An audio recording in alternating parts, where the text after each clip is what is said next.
Monedha europiane ka rënë në niveli më të ulët që prej vitit 2008, duke u blerë me 97 lek nga pikat e këmbimit valutore, duke u shitur me 98 lek, duke prekur një nivel të ri historik.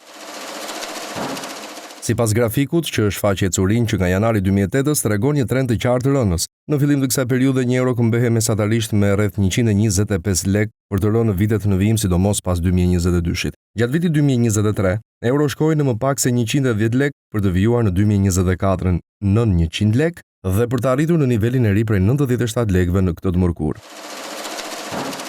Në harkun kohor të këtij viti, euro e ka pasur momentin e saj më të mirë në muajin janar, duke u ngjitur në nivelin e 100 lekëve për të vijuar në muajt në vijim afro niveleve 98 dhe 99 lekëve. Edhe dollari ka ndjekur thuajse të njëjtën trajektore rënëse, duke u këmbyer me 86 lek. Nivel ky sërish historik që prej vitit 2015, ku një dollar këmbehe mesatarisht me 132 lek. Ekspertët shpesh e kanë lidhur këtë rënje me fluksin e euros të sjellë nga turizmi, si dhe remitancat gjithnjë në rritje, por edhe me investimet e huaja.